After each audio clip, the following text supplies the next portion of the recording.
ఈరోజు టాపిక్ ఏంటి అంటే మహారాష్ట్ర నాసిక్లో ఎట్లాంటి లవ్ జిహాద్ అనేది స్టార్ట్ అయింది. ఎంతమందిని అమ్మాయిల్ని అబ్బాయిల్ని మతాలు మారమని హెచ్ఆర్లు కానీ టీమ్ లీడర్లు కానీ లేకపోతే అక్కడ పనిచేస్తున్న స్టాఫ్ కానీ ప్రేరేపిస్తున్నారు. బలవంతంగా మతం ఉచ్చులోకి దింపి ఏదైతే కేరళ స్టోరీ ఉందో లవ్ జిహాద్ ఆ స్టోరీకి తలపించే విధంగా ప్రవర్తిస్తున్నారు.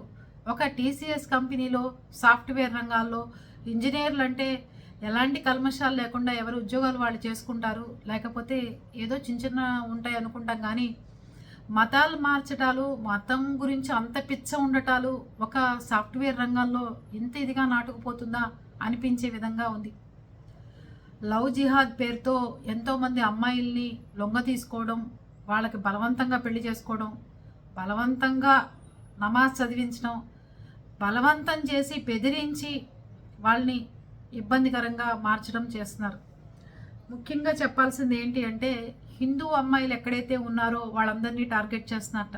Nashik Maharashtra team leader, HR, దానికి సంబంధించిన వాళ్ళు చాలామంది 9 మందిని పోలీస్ కేసు పెడితే 7గురిని అరెస్ట్ చేశారు.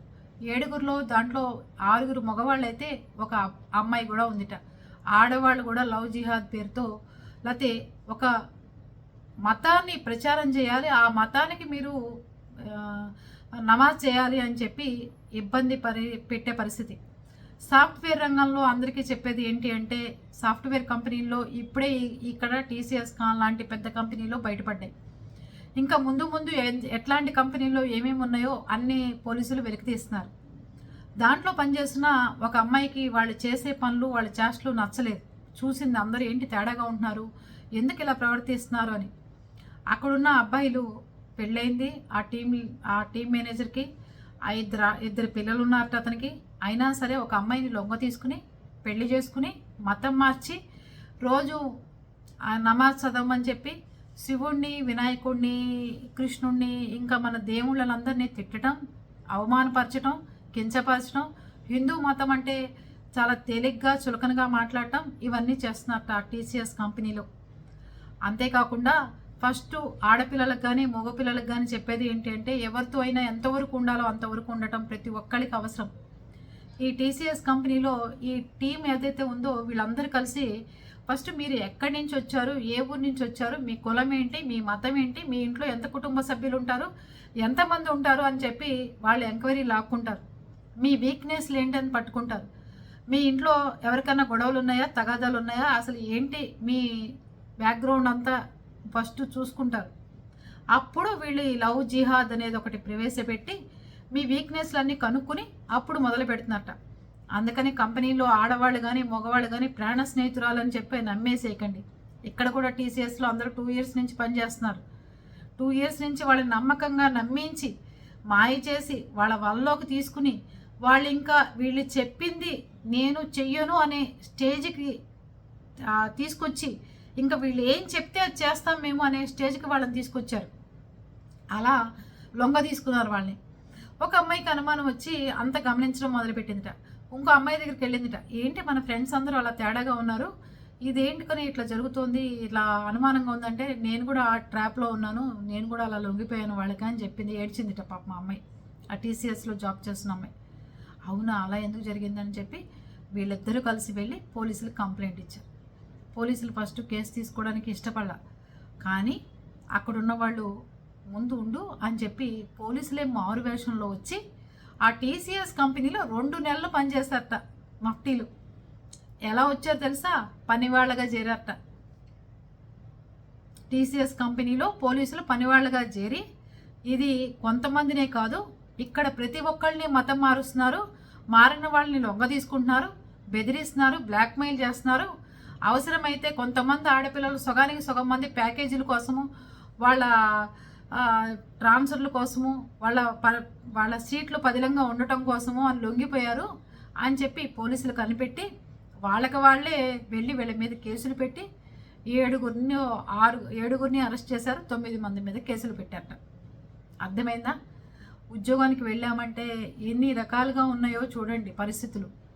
లవ్ చేసుకుని ప్రేమించి పెళ్లి చేసుకోవడం వేరు, అంతేగాని లవ్ జిహాద్ పేరుతో ఆడపిల్లల్ని మోసం చేసి దాంట్లోకి దింపడం వేరు. తల్లిదండ్రులు పిల్లల్ని ప్రేమిస్తే వద్దని బలవంతం చేసి కొట్టి చంపడానికి కూడా ఎందుకు చూస్తున్నారు అంటే, ఇలాగే ఎవడో ఒకటి తీసుకుపోయి పిల్లని ఏదైనా ఇబ్బంది పెడతాడు, మాయ చేస్తాడు, మోసాలు చేస్తారు. తర్వాత అలుసుగా తీసుకుని అదే అమ్మాయిల్ని ఇష్టం వచ్చినట్టుగా మాట్లాడటం, కొట్టడం, తిట్టడం, లేకపోతే తీసుకెళ్ళి ఇంకోటికి అమ్మేయటం, లేకపోతే ఇంకోళ్ళని పిలిపించి ఏదైనా చేయించడం చేస్తారు. అందుకే ఆడపిల్లని మన పిల్లని మనమే చంపుకుందామని చెప్పి పరువు హత్యలు ఈ రకంగా జరగడానికి కారణం కూడా తల్లిదండ్రులు ఇంత కర్కసత్వంగా తయారవడానికి కూడా కారణం ఈ లవ్ జిహాదుల పేరుతో ఆడపిల్లల్ని మోసం చేస్తుంటే వాడెవడో చంపేయడం ఎందుకో మనమే చంపేద్దామని తయారవుతున్నారు. గొంతు మాట్లాడలేని స్టేజ్ ఎందుకు వస్తుందంటే, ఎవరి మతాలు వాళ్ళకు ఉన్నాయి, మీ మతం మీరు ఏడవండి, అంతేగాని హిందూ ఆడపిల్లల జోలికి వచ్చి అనవసరంగా వాళ్ళని మతంలోకి దింపి హిందూ దేవుళ్ళని తిట్టి చేస్తే ఏమొస్తుంది మీకు చెప్పండి? ఏమొస్తుంది మీకు? ఇప్పుడైతే బీజేపీకి గవర్నమెంట్ ఉంది కాబట్టి కొంచెమన్నా హిందువులకు న్యాయం జరుగుతుంది. రేపొద్దునన్న రోజు ఆ గవర్నమెంట్ లేని రోజున హిందువులందరినీ వీళ్ళు ఎలా నరుకుతారంటే రోడ్లెక్కి అంత కర్కశంగా చేస్తారు, పైశాచికంగా. ఇప్పుడు అక్కడ బీజేపీ ఆయన ఉన్నారు కాబట్టి, ఆదిత్యానంద్ ఉన్నాడు కాబట్టి మన జోలికి రాకుండా ఇంకొంత ఆగుతోంది. వాళ్ళిద్దరూ లేని రోజున హిందూ మతాన్ని అంతం చేయాలని, హిందూ మతంలో ఉన్న ఆడపిల్లల్ని ఏ రకంగా పనిష్మెంట్ ఇద్దామని చెప్పి ఎదురు చూస్తున్న వాళ్ళు ఎక్కువ మంది ఉన్నారు. అందుకని ప్రతి ఒక్కళ్ళు యోగాలు చేయండి, ఆసనాలు వేయండి, ఇవి చేయండి, అవి చేయండి కాకుండా పిల్లలకి, హిందూ మతంలో ఉన్న పిల్లలకి బాణాలు వేయటాలు, గన్ షూట్లు నేర్పించటాలు, కరాటే నేర్పించటాలు, ఫైటింగ్ నేర్పించటాలు, ఇంట్లో ఉన్న పెద్దవాళ్ళు కూడా ఏదైనా ఇబ్బంది వస్తే ఎలా పోరాడాలి, ఎలా ఉండాలి అనేది మొత్తం బాగా వివరంగా తెలుసుంటేనే మనం బయట పడగలుగుతాం. ఇప్పుడున్న పరిస్థితి చూస్తుంటే చాలా దారుణంగా ఉన్నాయి పరిస్థితులు. బలవంతంగా హిందూ మతంలోంచి తీసుకెళ్ళి వాళ్ళ మతంలో చేర్పించుకోకపోతే ఆడపిల్లల్ని, మగపిల్లల్ని కూడా ఏదో రకంగా హింసించే విధంగా తయారవుతున్నాయి. అందుకని పిల్లల్ని పెంచే విధానంలో కూడా మనం కూడా మార్పులు తెచ్చుకోవాలి తప్ప ఎంతసేపు పుస్తకాలు, ర్యాంకులు ఇవి కాకుండా వాళ్ళ యాక్టివిటీలో ఇలాంటివి కూడా ఉండాలి. ప్రతి మనిషికి, ఆడపిల్లకి కరాటే వచ్చి ఉండాలి, ప్రతి మనిషికి గన్ షూట్ నేర్పించాలి, ప్రతి మనిషికి ఏదో రకంలో పిల్లలు ఎదుటి వాళ్ళ విషయంలో గమనించే తెలివితేటలుగా మనం పిల్లల్ని పెంచాలి తప్ప లేకపోతే మనం సమాజంలో బతికే పరిస్థితి కనిపించట్లా. బీజేపీ గవర్నమెంట్కి నేనేం సపోర్ట్ కాదు, నేనేమి ఏ గవర్నమెంట్కి వ్యతిరేకం కాదు. హిందూ మతాన్ని కాపాడుతోంది కాబట్టి ఆ గవర్నమెంట్ లేకపోతే వీళ్ళందరూ మనని గ్యారంటీగా చంపేస్తారు, అది ఖచ్చితం. ఎందుకంటే ఎంత దుర్మార్గంగా ఉన్నారు అంటే, మనం మొన్న కూడా చూసాం, కాశ్మీర్ వెళ్ళినప్పుడు నువ్వు హిందువా కాదా అని చెప్పి ఎంత దారుణంగా పెళ్ళాల ముందు మగవాళ్ళని చంపారో మనం చూసాం.